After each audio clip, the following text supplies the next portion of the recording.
हमने कल जो है मध्य प्रदेश से जो मौर्य काल है वहाँ से इतने PYQ आ चुके हैं उसको हमने कल कर लिया था, और आज हम करने वाले हैं गुप्त काल।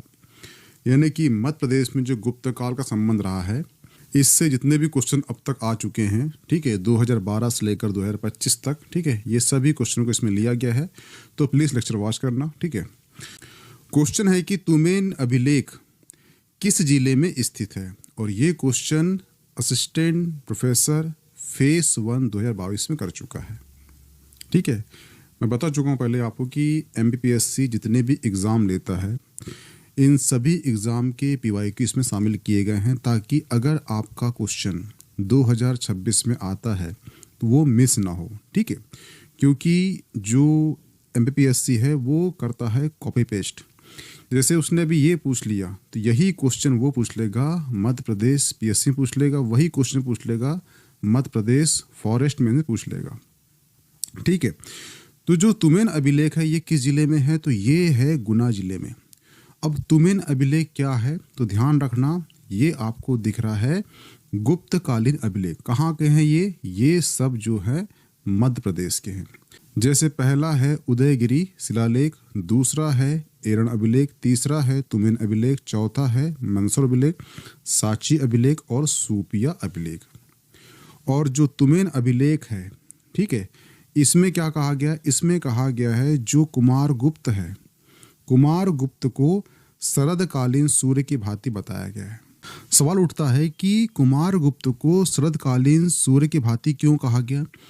तो शरद ऋतु का जो सूर्य होता है वो तेज गर्मी की बजाय शांत, सुनहरा और मधुर प्रकाश देता है। तो जो कुमार गुप्त था, ठीक है, वो भी ऐसा राजा था कि जो शांत भी था, मधुर था और सुनहरा था। इसीलिए कुमार गुप्त को तुमेन अभिलेख में शरदकालीन सूर्य की भांति कहा है, और ये क्वेश्चन कई बार कर चुका है। तो तुमेन अभिलेख कहाँ पर है, गुना जिले में है, ठीक है। और जो कुमार गुप्त है, इसे इस अभिलेख में शरदकालीन सूर्य की भांति कहा गया है। वह क्लियर, इतने क्वेश्चन करेगा। और इस अभिलेख में स्कंदगुप्त जो कुमार गुप्त के पिता थे उनकी मृत्यु के बारे में जानकारी प्राप्त होती है। सिंपल सी बात यह है कि तुमेन अभिलेख में मौर्यकालीन इतिहास की जानकारी मिलती है, मेनली मिलती है कुमार गुप्त के बारे में। वह क्लियर, ये ध्यान रखना, इसलिए ये क्वेश्चन आपके लिए मोस्ट IMP हो जाता है, ठीक है। मालती माधव की रचना किसने की थी, तो ध्यान रखना, जो मालती माधव की रचना की थी किसने, वो की थी भवभूति ने की थी। तो इसका आंसर हो जाएगा ऑप्शन B, ठीक है। एक्चुअली आपको ये जो इमेज दिख रही है ये है मालती की, ठीक है। ये जो आपको दिख रहे हैं ये माधव है, और ये है एक तांत्रिक। इससे क्या पता लगता है आपको, तो इससे ये पता लगता है कि जो भवभूति की मालती माधव है, इसमें जो है प्रेम प्रसंग, जादू टोना, तांत्रिक प्रथाओं के साथ साथ मानव बलि और बहुत अधिक हिंसा शामिल है। इसमें कहानी बताई गई है। अब क्या है ये, एक्चुअली जो माधव है ये उज्जैन में शिक्षा ग्रहण करने आए थे, और जो मालती है ये उज्जैन की ही एक मंत्री की बेटी थी। लेकिन जब दोनों पढ़ते हैं, दोनों के आपस में आता है प्रेम। लेकिन क्या होता है कि जो विक्रमादित्य है वो अपने मित्र के साथ मालती का विवाह करना चाहते हैं। इस प्रकार से मालती की जो पिता है वो मना नहीं कर पाते, और उनके बीच में विवाह संपन्न हो जाता है। लेकिन ऐसी घटना घटती है कि जो तांत्रिक है वो देता है बलि किसकी, मालती की, और ये बात लगती किसे, माधव को। और माधव जो है इस तांत्रिक की हत्या कर मालती को ये बचा लेता है। ऐसी कहानी है। तो इसमें जादू टोना, ठीक है, मानव बलि, प्रेम प्रसंग और हिंसा सब कुछ शामिल है। तो ये जो ग्रंथ है कौन सा, मालती माधव, ये एक्चुअली भवभूति का ग्रंथ है, ध्यान रखना। हुआ क्लियर। किस विदेशी यात्री ने मालवा की जलवायु को बहुत पसंद किया था। ये जो इमेज देख रहे हो आप, ये इमेज है एक्चुअली फाहियान की, और फाहियान ने जो है ये कहा था किसमें, फो यू की में।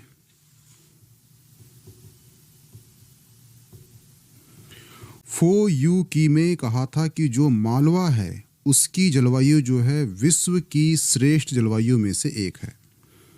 हुआ क्लियर। तो आपको ये भी आपको याद होना चाहिए कि जो फो यू की है ये किसकी बुक है, ये फाहियान की बुक है। और फाहियान ने इस बुक में मालवीय जलवायु कहा है कि ये विश्व की श्रेष्ठ जलवायु है।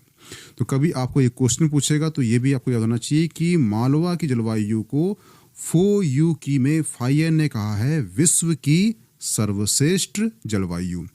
दूसरा सवाल पूछेगा आपसे कि जो फाहियान है ये कब आया था, तो ये आया था चंद्रगुप्त द्वितीय काल में आया था।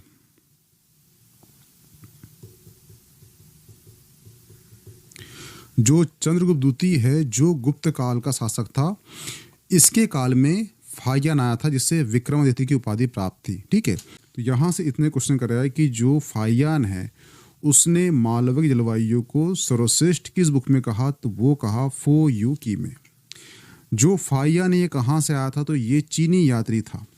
ठीक है, तीसरा क्वेश्चन पूछेगा आपसे कि जो फाहियान ये भारत कब आया था, किसे काल में आया था, तो ये आया था चंद्रगुप्त द्वितीय काल में आया था, यानी गुप्त काल में आया था। इसकी बुक कौन सी है, तो वो बुक है कौन सी, फो यू की। हुआ क्लियर? इतने क्वेश्चन पूछेगा, ये ध्यान रखना। कालिदास द्वारा रचित कुमार संभवम ग्रंथ किस देवता को समर्पित है? ठीक है, अब जो कुमार संभवम है ये जो है भगवान शिव और पार्वती के पुत्र हुए थे। कौन? कार्तिक के जन्म की पूरी कहानी बताया गया है। तो ये जो है भगवान शिव और पार्वती जो देवता को समर्पित है कुमार संभवम। ठीक है, इसके साथ ध्यान रखना कि जो कालिदास है, ये जो इमेज दिख रही है ये है आपके कालिदास की, और कालिदास के महाकाव्य हैं, खंड काव्य हैं और रूपक हैं। इस प्रकार से इनके टोटल 7 इन्होंने ग्रंथ लिखे हैं। कितने? 7 लिखे हैं, जिसमें से याद होना चाहिए कि 2 महाकाव्य है, 2 खंड काव्य हैं और 3 जो है ये रूपक है, नाटक है। हुआ क्लियर? तो जो महाकाव्य है ये कौन कौन से हैं? 2 हैं, वो है रघुवंशम और कुमार संभवम।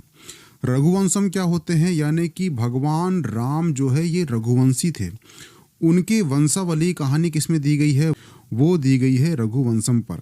और ये ध्यान रखना कि जो पार्वती और भगवान शंकर के पुत्र थे कौन, कार्तिक के जन्म की पूरी कहानी जो है ये दी गई है कुमार संभवम पर। मेघदूतम की जो बात की जाए तो मेघदूतम जो है आज का हो गया आपका मैसेज सिस्टम। जैसे कि आप मोबाइल से किसी को वीडियो कॉल, मोबाइल से किसी को मैसेज भेजते हो, बताते हो कि यहाँ का मौसम ऐसा है, मैं ऐसा हूँ, इस प्रकार की जो वार्ता है ये इसमें की गई है। एक्चुअली एक यक्ष राजा रहे हैं, इनका विवाह हो जाता है, विवाह के बाद इनकी जॉब लग जाती है, तो ये चल जाते हैं कहाँ पर, वो चल जाते हैं हिमालय पर्वत पर। ठीक है, अब इनको अपनी पत्नी की आती भयंकर याद, तो ये अपनी पत्नी को याद करने के लिए, तो ये अपनी पत्नी से बात करने के लिए जो मेघ है यानी कि बादल से करते हैं रिक्वेस्ट कि मेरा संदेश वहाँ तक छोड़ देना आप। तो ये बादलों में कुछ संदेश लिखते हैं और उनकी जो पत्नी होती है उसे रिसीव करती है, और ट्रांसफर करता कौन है, वो करता है मेघ दूतम, यानी कि बादल एक दूत का कार्य करता है मैसेज भेजने का। तो ये पूरी कहानी दी गई है किसमें, वो दी गई है मेघदूतम में। हुआ क्लियर? दूसरा है ऋतुसंहारम, और 3 जो है इनके नाटक हैं वो है अभिज्ञान शकुंतलम, विक्रम उर्वशीयम और मालविका अग्निमित्रम। ठीक है, तो आपको ये जो रचना है ये पूरी याद होना चाहिए। अगर आप मध्य प्रदेश पीएससी तैयारी कर रहे हो तो आपका 2 मार्कर आता है। ठीक है, और वहाँ पे आपको सिंपल सा पूछ लेगा कालिदास, तो आपको ये 7 रचना लिखनी पड़ेगी कि 2 महाकाव्य है, 2 खंड काव्य है और 3 नाटक है, और इनके नाम भी याद होना चाहिए। हुआ क्लियर? और पीटी बेस पे आपको याद होना चाहिए किस में क्या बोला गया है, किस में किसकी कहानी बताई गई है। हुआ क्लियर? तो इसका आंसर हो जाएगा ऑप्शन ए, शिव पार्वती और कार्तिक कहानी दी गई किसमें, कुमार संभवम में। मालती माधो हम पढ़ चुके हैं इसके बारे में। ठीक है, उदयगिरी गुफाओं में सबसे प्राचीन वृहद मूर्ति शिल्प उदाहरण है। ठीक है, और ये क्वेश्चन जो है फॉरेस्ट्री एवं जनरल साइंस में आ चुका है। तो जो उदयगिरी गुफा है, ठीक है, इसमें हमें वराह अवतार की एक मूर्ति मिलती है। किस, कहाँ पर? उदयगिरी में। ठीक है, तो ये आपको दिख रही है इमेज, ये है वराह अवतार की। हुआ क्लियर? ये इमेज किसकी है, वो है मध्य प्रदेश जनसंपर्क की। इसमें बताया गया है कि जो उदयगिरी गुफा है उसमें विदिशा और सांची के समीप स्थित है। ये 4वीं और 5वीं शताब्दी से संबंधित है।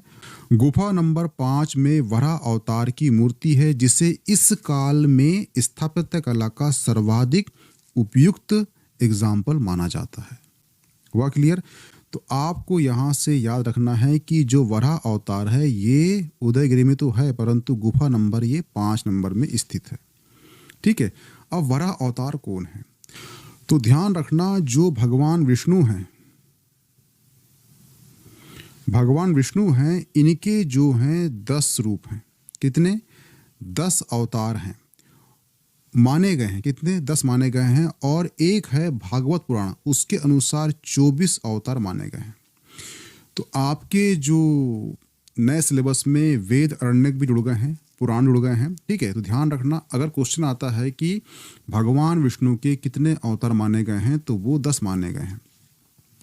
लेकिन ये क्वेश्चन आता है कि भागवत पुराण के अनुसार विष्णु के अवतार कितने माने गए हैं, तो 24 माने गए हैं। और जो गीता है, ठीक है, गीता पर बेस ही भागवत पुराण, इसमें कि भगवान कृष्ण के बारे में बताया गया है। तो गीता आपका सिलेबस का मेन हिस्सा बन चुका है। वहाँ से क्वेश्चन उठ सकता है कि भागवत पुराण में विष्णु के कितने अवतार माने गए हैं, तो वो 24 अवतार माने गए हैं।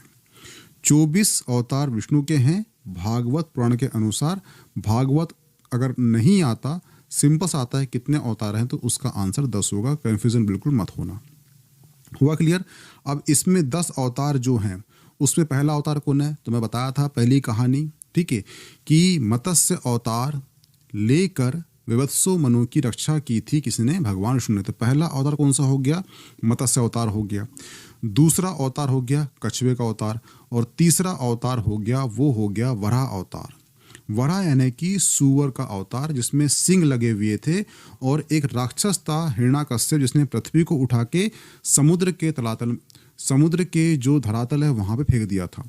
और इसीलिए जब बताया था मैंने कि 3 देवता हैं, ब्रह्मा विष्णु महेश। तो ब्रह्मा जी सृष्टि का करते हैं निर्माण, और जो विष्णु जी है ये सृष्टि का संरक्षक है। इसलिए ये जो है इन्होंने वराह अवतार लिया, यानी कि सूअर का अवतार लिया। उसमें सिंग लगे हुए थे, ये नीचे गए और पृथ्वी को अपने सिंग में फंसाकर ऊपर लाए, और इस प्रकार दोबारा से इन्होंने पृथ्वी को बचाया। हुआ क्लियर? तो यहाँ से क्वेश्चन उठाया कि वराह अवतार लेकर इन्होंने किसकी हत्या की थी? तो वो की थी हिरण्याकश्यप की। जो राक्षस था जिसने पृथ्वी को समुद्र में फेंक दिया था, उसको उनने हत्या करी, उसका वध किया और पृथ्वी को ऊपर लाए। तो ये वराह अवतार है। जो वराह अवतार उदयगिरी गुफा में विदिशा और सांची के निकट जो उदयगिरी गुफा है, वहाँ पर गुफा नंबर 5 में ये जो मूर्ति बनाई गई है। हुआ क्लियर? जो उस काल की स्थापत्य कला का सर्वाधिक उपयुक्त एग्जाम्पल माना जाता है। हुआ क्लियर? तो आपसे यहाँ से क्वेश्चन कराया कि वराह अवतार किसका अवतार है? तो वो है विष्णु का अवतार। कौन सा अवतार पूछेगा आपसे? तो वो तीसरा अवतार है। ठीक है। गुफा नंबर कौन सी है? तो 5वीं गुफा नंबर में ये अवतार का मूर्ति की स्थापना की गई है। ठीक है। कभी ये क्वेश्चन कर लिया कि विष्णु कितने अवतार है? 10 अवतार हैं। 10 कौन कौन से हैं? तो इस प्रकार है, जैसे कि पहला हो गया मत्स्य, दूसरा हो गया कुरुम, तीसरा हो गया वराह, चौथा हो गया नरसिंह, 5वां हो गया वामन, 6वां हो गया परशुराम। हाँ, 6वें अवतार जो हैं भगवान विष्णु के, ये परशुराम हैं। परशुराम के 3 शिष्य रहे हैं। एक भीष्म पितामह, दूसरे हो गए हैं गुरुद्रोण, और तीसरा हो गया है कर्ण। और जो परशुराम हैं, ये एक्चुअली इनका जन्म जो है मध्य प्रदेश में इंदौर के पास में जो जाना पाव पहाड़ी है, वहाँ पे इनका जन्म हुआ था। और ऐसा 2021-22 में चर्चा चली थी कि वहाँ पे परशुराम जी का मंदिर बनाया जा रहा है। तो परशुराम का इसलिए याद रखना है कि इनका जन्म आपके MP में हुआ है। इसलिए ध्यान रखना है कि ये विष्णु के 6वें अवतार हैं। इनके 3 शिष्य हैं, भीष्म, कर्ण और गुरु द्रोण। और कर्ण को इन्होंने जो धनुष दिया था उसका नाम था विजय धनुष। तो इस प्रकार से यहाँ से इतने ही क्वेश्चन करेगा कि वराह अवतार किसका अवतार है? विष्णु का अवतार है। गुफा नंबर कौन सी है? 5वीं है। जगह कौन सी है? उदयगिरी गुफा है। ठीक है। और विष्णु कौन से अवतार है? तीसरे अवतार हैं। इन्होंने क्या किया था, तो वराह अवतार लेकर हिरण्याकश्यप राक्षस का वध किया था, पृथ्वी को बचाया था। हुआ क्लियर? इतने क्वेश्चन करेगा, यहाँ से क्वेश्चन बाहर नहीं जाएंगे, ध्यान रखना, ठीक है। निम्नलिखित में से किस पर्यटन स्थल में वराह की मूर्ति प्राप्त हुई है? तो ध्यान रखना, ठीक है। ये आपको दिख रहा है रायसेन का आशापुरा, मध्य प्रदेश के रायसेन जिले में स्थित एक ऐतिहासिक स्थल है, जो अपनी खंडहर अवस्था में मौजूद प्राचीन मंदिर, खासकर प्रतिहार और परमार काल के और शानदार वास्तुकला के लिए जाना जाता है। यहाँ पर 26 मंदिर के अवशेष मिले हैं, जो कभी ब्रह्मा, विष्णु, शिव को समर्पित थे, और इनकी वास्तुकला अपनी अनूठी शैली और पत्थरों के उपयोग के लिए प्रसिद्ध है। तो इसका आंसर क्या होगा? इसका आंसर होगा ऑप्शन सी, आशापुरी। हुआ क्लियर? ये ध्यान रखना। परिवारजक वंश किस स्थान से संबंधित है? तो ध्यान रखना, जो परिवारजक वंश जो है मध्य प्रदेश के इतिहास का एक प्राचीनतम और रहस्यमयी राजवंश है, जो गुप्त काल के समकालीन था। खासकर वर्तमान में ये सतना जिले के खोवा क्षेत्र में, एक खोवा अभिलेख है, इसमें इसकी जानकारी प्राप्त होती है। तो ध्यान रखना, एक खोवा अभिलेख है। अभिलेख कौन सा है? वो है खोह, ठीक है। खोआ अभिलेख में इसकी जानकारी मिलती है। ये भी क्वेश्चन शायद पूछ चुका है। ये शासक मूल रूप से गुप्तों के क्या थे? सामंती थे, ध्यान रखना। हुआ क्लियर? तो इसका आंसर हो जाएगा, इसका आंसर हो जाएगा ऑप्शन बी, बघेलखंड। हुआ क्लियर? ये ध्यान रखना। गुप्त वंश 156 में खोआ अभिलेख, खो अभिलेख में उल्लेखित महाराजा हस्तिन का संबंध निम्न में से किस वंश से है? तो ध्यान रखना, जो परिवारजक वंश है ये एक्चुअली 5वीं और 6वीं शताब्दी के मध्य भारत में बुंदेलखंड, पन्ना वाला जो क्षेत्र सतना में ये इन्होंने शासन किया है, जो एक ब्राह्मण वंशी थे। क्या थे? ब्राह्मण वंशी राजवंश था, जो भरद्वाज गोत्र से था और गुप्त साम्राज्य के ये सामंती थे। इसके शासकों में सुदर्शन, हस्तिन, सबसे प्रसिद्ध राजा कौन था? वो था हस्तिन। तो ध्यान रखना, परिवारजक वंश का सबसे प्रतापी शासक कौन सा था? वो था हस्तिन। इन सब का जो उल्लेख वो मिलता है, खोह अभिलेख मिलता है। तो इसका आंसर हो जाएगा ऑप्शन सी। ऑप्शन सी, खोह अभिलेख में इन राजाओं का उल्लेख मिलता है, और सबसे प्रतापी शासक कौन था? वो था हस्तिन। हुआ क्लियर? इसलिए ये क्वेश्चन यहाँ पे किया है। पतथु वर्धन, जिसने गुर्जर प्रदेश जीता था, किस वंश का शासक था? तो जो पतथु वर्धन था ये एक्चुअली सैल वंश का राजा था, जिसने गुर्जर प्रदेश को जीता था। हुआ क्लियर? और इसका जो प्रथम शासक था किसका? सैल वंश का, ये था श्रीवर्धन। और इसकी जानकारी मिलती हमें कहाँ से? बालाघाट जिले के राघोली से प्राप्त एक ताम्रपत्र है, वहाँ से इसकी जानकारी प्राप्त होती है। तो पतथु वर्धन जो है ये एक्चुअली सैल वंश का शासक रहा है, जिसने गुर्जर प्रदेश को जीता था। और जो सैल वंश का सबसे प्रथम शासक कौन रहा है? तो वो रहा है श्रीवर्धन। श्रीवर्धन, आपको ये दो कंटेंट यहाँ से याद होना चाहिए, ठीक है। अब उसने ये पूछ चुका है, ठीक है, तो ये पूछ लेगा कि सैल वंश का प्रथम शासक कौन सा है? तो वो है श्रीवर्धन। वाकटक महाराजा प्रवरसेन द्वितीय का ताम्रदान पट प्राप्त हुआ है। तो ये कहाँ से प्राप्त हुआ है? ये प्राप्त हुआ है आपका सिवनी जिले से। ध्यान रखना कि ये जो आप देख रहे हो ये है भारत का मैप, ठीक है। और आप ये जो देख रहे हो ये क्षेत्र में था वाकटक वंश का शासन था, ठीक है। तो आप देखना कि ये हो गया आपका एमपी, ठीक है। और ये जो एमपी हो गया, ये वाला क्षेत्र जो है कौन सा? ये क्षेत्र कौन सा है? ये है आपका बालाघाट। ये क्षेत्र कौन सा है? तो यहाँ पे आपको मिलेगा बालाघाट, ठीक है। यहाँ मिलेगा आपको सिवनी, यहाँ मिलेगा आपको मंडला। तो ये क्षेत्र जो है पहले जो आज की कंडीशन में ये यहाँ पर बालाघाट, मंडला, डिंडोरी, सिवनी है, लेकिन ये क्षेत्र जो है यहाँ पर है महाराष्ट्र। महाराष्ट्र का ये क्षेत्र पहले एड था किसमें? विदर्भ में। तो विदर्भ क्षेत्र में यानी यहाँ पर वाकटक वंश ने शासन किया है, इसीलिए जो ताम्र पट्टी है प्राप्त कहाँ से हुई है, वो हुई है सिवनी जिले से, यानी कि वर्तमान का सिवनी, लेकिन ओल्ड में यहाँ पर क्या था, वो था विदर्भ क्षेत्र, जहाँ पे आज बालाघाट है, सिवनी है, छिंदवाड़ा है। ठीक है, आला पट्टा जो है ये विदर्भ क्षेत्र से मिला हुआ था। इसलिए आप देखना कि अगर माइंस ना होती बालाघाट में तो बालाघाट जो है एमपी का भाग ना होकर वो महाराष्ट्र का भाग होता, परंतु यहाँ पे पड़ गया आपको माइंस में होता है अपना तांबा, और तांबा चाहिए था मध्य प्रदेश शासन को, इसलिए मध्य प्रदेश शासन ने बालाघाट को जाने नहीं दिया अपने हाथ से, और बालाघाट जो है जो महाराष्ट्र का हिस्सा था विदर्भ क्षेत्र का, उसे अपनी जगह मिला लिया और विदर्भ से अलग हो गया।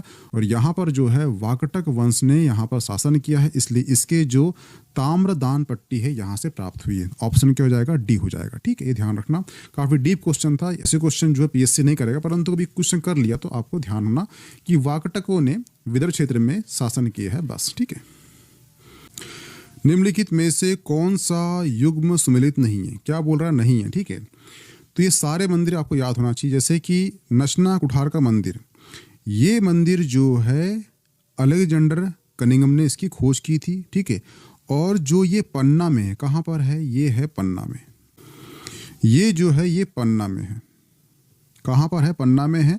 और ये जो है पार्वती मंदिर है, कौन सा मंदिर है, ये मंदिर है पार्वती मंदिर। ठीक है, तो नशना कुठार मंदिर का आपको दो कंटेंट याद होना, किसका मंदिर है, तो ये पार्वती माता का मंदिर है, किस जिले में स्थित है, तो ये पन्ना जिले में स्थित है। ठीक है, दूसरा ऑप्शन है खरवाई। खरवाई क्या है, तो ये जो है भीमबेटका है, वहीं का ये क्षेत्र है जहां से प्राग ऐतिहासिक शैल चित्र मिले हैं। तो ये जो है भीमबेटका वाला क्षेत्र है। ठीक है, दूसरा हो गया तिगवा। तिगवा का जो मंदिर है ये विष्णु मंदिर है, जो तिगवा मंदिर है ये एक्चुअली विष्णु का ही मंदिर है, तो इसका आंसर हो जाएगा ऑप्शन ए सही। ठीक है, अंतिम है वो है भुमरा का मंदिर। भुमरा का मंदिर जो है एक प्राचीन मंदिर है, लेकिन इस अभिलेख का, रामगुप्त अभिलेख का इससे कोई भी संबंध नहीं है। यहाँ बोला है कौन सा सुमेलित नहीं है, तो ऑप्शन डी सही हो जाएगा। ठीक है, ये ध्यान रखना कि जो भुमरा का मंदिर है ये कहाँ पर है, तो ये है आपका सतना में। कहाँ पर है, सतना में अवस्थित है। और ये कौन सा मंदिर है, तो ये मंदिर जो है शिवलिंग है। शिवलिंग यानी कि इनके देवता कौन से हैं, प्रमुख देवता वो हैं आपके भगवान शिव हैं। और ये क्वेश्चन जहां तक 2019 के आसपास जो है 3 मार्कर में पूछ चुका है। तो ध्यान रखना कि मेंस की दृष्टि से आपको तिगवा मंदिर, नशना कुठार मंदिर और भुमरा मंदिर आपको 2 मार्कर के लिए बनना चाहिए। ठीक है, इसमें पहला पॉइंट होना चाहिए आपका कि ये गुप्तकालीन मंदिर है। ठीक है, दूसरा पॉइंट होना चाहिए ये इस जिले में स्थित है, और तीसरा पॉइंट होना चाहिए ये भगवान को समर्पित है। हुआ क्लियर? 3 पॉइंट होना, तो आपको 2 में 2 मार्क मिल जाएंगे, नंबरिंग अच्छी होगी। तो इस कंटेंट में याद रखोगे तो आपको नंबरिंग अच्छी मिल जाएगी। और सिक्वेंसली किस काल का है, किस जिले में है और किस देव को समर्पित है। हुआ क्लियर? तो ध्यान रखना भुमरा का मंदिर जो है ये सतना जिले में है, शिवलिंग यानी भगवान शिव को समर्पित है, और इसका संबंध रामगुप्त अभिलेख से बिल्कुल नहीं है। ठीक है, ये आपको दिख रहा है तिगवा का मंदिर, ये सब पढ़ लेना, कोई दिक्कत नहीं। ठीक है, ये है खरवाई भीमबेटका प्राग ऐतिहासिक शैल चित्र मध्य प्रदेश के रायसेन जिले में स्थित विश्व प्रसिद्ध भीमबेटका शैलाश्रयों में पाए जाने वाले प्राचीनतम शैल चित्र हैं। बाकी सब आपका हो चुका है, मंदिर हो चुका है, राजा हो चुके हैं, ठीक है, ग्रंथ हो चुके हैं, साहित्य हो चुका है आपका इस काल से जितने क्वेश्चन आ चुके हैं। अब बस एक चीज छूट गई थी, वो आपका छूट गया है गुप्तकालीन अभिलेख। ठीक है, तो ये जो गुप्तकालीन अभिलेख है ये भी अभिलेख आपको प्री के लिए तो याद हो नहीं होना, लेकिन 2 मार्कर के लिए भी आप याद कर लेना ऐसे। ठीक है, आप जब तैयारी करते हो प्री की, ठीक है, तो आप साथ साथ 2 मार्कर तय कर लेना मेंस के लिए, तो आपका 2 मार्कर हो जाएगा और साथ साथ वो तैयारी प्री की भी अच्छी हो जाएगी। जैसे कि ये जितने भी कंटेंट दिए हैं, सूफी अभिलेख, साची अभिलेख, मंसूर अभिलेख, तुमेन अभिलेख, इरण अभिलेख, उदयगिरी अभिलेख, ये सभी जो है 2 मार्कर के लिए इंपॉर्टेंट है और पीटी के लिए तो है ही है। ठीक है, जैसे कि आप देखना मंदसौर अभिलेख बोला यहाँ पे, तो जो मंदसौर अभिलेख है इसका समय कौन सा काल है, तो ये भी गुप्तकालीन है कि कुमार गुप्त द्वितीय के समकालीन या अभिलेख है। ठीक है, और इस अभिलेख में संस्कृत विद्वान वत्स भट्टी द्वारा संस्कृत भाषा में उत्कीर्ण करवाया गया है। तो यहाँ पे ध्यान रखना, क्वेश्चन आपसे पूछ लिया कि वत्स भट्टी द्वारा संस्कृत भाषा में किसमें उत्कीर्ण है, तो वो है मंदसौर अभिलेख में। क्या है वो? वत्स भट्टी, ठीक है, द्वारा। हुआ क्लियर? तो ये ध्यान रखना, ठीक है। दूसरी चीज, मेन चीज की इसमें मंदसौर अभिलेख में रेशम बुनकर श्रेणियों का उल्लेख है।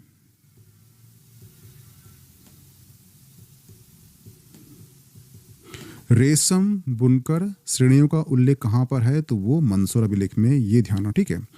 दूसरा हो गया आपका सूफी अभिलेख। सूफी अभिलेख कहां पर है, तो ये है आपका रीवा में। हुआ क्लियर? और ये जो है स्कंद गुप्त के शासन काल की जानकारी देता है।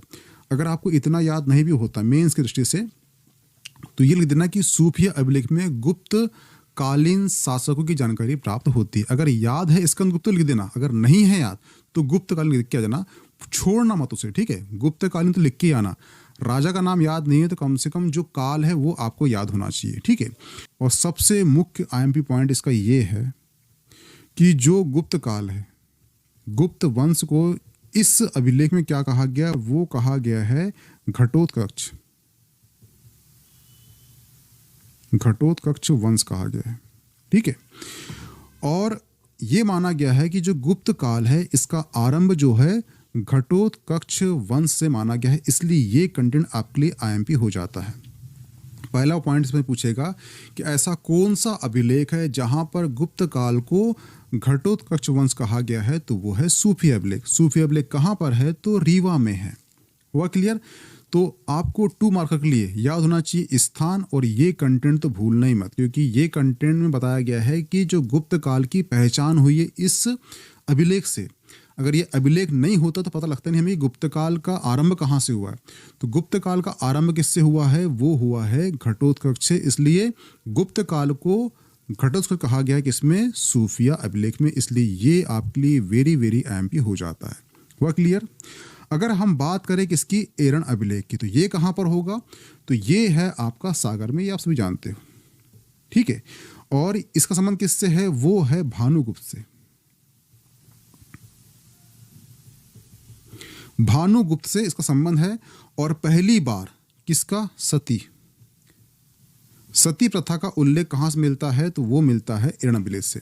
तो यहां से भी आपको 3 पॉइंट याद होना चाहिए कि एरण अभिलेख कहां पर है, तो वो सागर जिले में है। किस काल का है, तो भानुगुप्त काल का है। और इससे हमें सती प्रथा के प्रथम साक्ष्य की जानकारी मिलती है कहां से, हमें एरण अभिलेख से मिलती है 510 ईसा पूर्व में। हुआ क्लियर? भानुगुप्त इसलिए याद रखना, ये भानुगुप्त का ही सैनिक था जो मारा गया था, जिसकी पत्नी सती हुई थी। सती का उल्लेख यहाँ पे किया गया है, इसलिए भानुगुप्त भी आपको याद होना चाहिए, ठीक है। अगर हम बात करें सांची अभिलेख की, ठीक है, तो सांची अभिलेख में आर्य संघ को दान दिए जाने का उल्लेख है। किसको, आर्य संघ को। आर्य संघ को दान दिए जाने का उल्लेख है। सिंपल सा क्वेश्चन आएगा कि आर्य संघ के दान दिए जाने का उल्लेख किस अभिलेख में है, तो वो है सांची अभिलेख में, ठीक है। अब बात करते हैं हम किसकी, उदयगिरी। उदयगिरी जो कहाँ पर है, तो उदयगिरी की जो शिलालेख है ये एक्चुअली रायसेन में है। शिलालेख है तो किसने तो उसको उत्कीर्ण कराया होगा, तो वो किसने कराया है, वो कराया है चंद्रगुप्त द्वितीय के मंत्री वीरसेन ने इसका उत्कीर्ण करवाया है। हुआ क्लियर? और इससे ये जानकारी मिलती है कि जो शंकर नाम का व्यक्ति है उसने पार्श्वनाथ की मूर्ति स्थापित की थी। तो पार्श्वनाथ कौन है, ये जैन धर्म के 24 तीर्थंकरों में से एक तीर्थंकर है। हुआ क्लियर? तो उदयगिरी गुफा से हमें हिंदू और जैन धर्म के साक्ष्य भी प्राप्त होते हैं। हुआ क्लियर? तो ये ध्यान रखना, ठीक है इसका। तो यहाँ पे आपका जो है गुप्तकालीन मध्य प्रदेश का इतिहास से जितने क्वेश्चन अब तक आ चुके हैं वो सभी समाप्त होते हैं, और जितने क्वेश्चन संभावित हो सकते हैं वो से बता चुका हूँ मैं आपको, ठीक है। इससे क्वेश्चन बाहर नहीं जाएंगे, तो आप इतना पढ़ लेना, ठीक है। और हो सके तो 2 मार्कर अभी से करते चलना तैयार, तो आपका जब मेंस होगा प्री के बाद तो आपको दिक्कत नहीं जाएगी। हुआ क्लियर? मिलते हैं नेक्स्ट टॉपिक में। इसकी PDF मिल जाएगी आपको मीमांसा एकेडमी के टेलीग्राम ग्रुप में, तो प्लीज ज्वाइन कर लीजिए। ओके, थैंक्स, मिलते हैं नेक्स्ट टॉपिक में।